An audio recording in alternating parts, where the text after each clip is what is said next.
बिहार में एनडीए की नई सरकार बन गई है। नीतीश कुमार ने सीएम पद की शपथ ले ली है। बीजेपी नेता सम्राट चौधरी और विजय सिन्हा ने डिप्टी सीएम के तौर पर शपथ ली है। मौजूदा राजनीतिक बदलाव पर कांग्रेस और आरजेडी का कहना है कि इस बारे में नीतीश कुमार ने कोई संकेत नहीं दिए थे। कांग्रेस के दिग्गज नेता जयराम रमेश का कहना है कि 23 अक्टूबर को पटना में होने वाली मीटिंग और फिर उसके बाद बेंगलुरु और मुंबई की बैठकों में भी नीतीश कुमार ने ऐसा कोई संकेत नहीं दिया। तो क्या नीतीश कुमार ने रातों रात महागठबंधन को छोड़कर एनडीए में जाने का फैसला किया?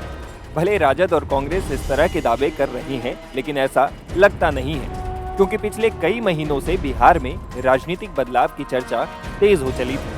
महागठबंधन की सरकार के दो मुख्य घटक दल राजद और जदयू के बीच दूरियां नवंबर महीने से ही दिखने लगी थी।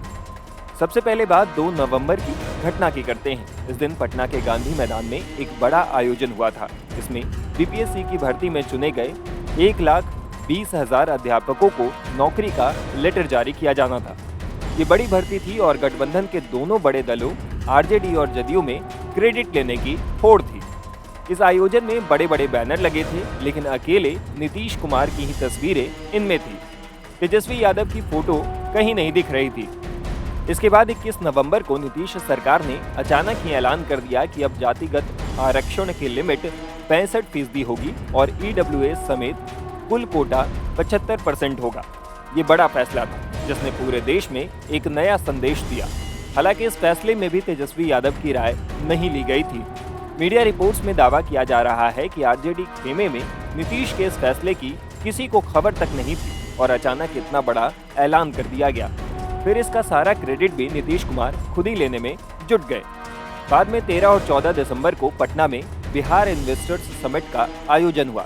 इस कार्यक्रम में देश और दुनिया के 600 निवेशक पहुंचे थे, लेकिन तेजस्वी यादव 2 दिनों के इवेंट में नहीं आए।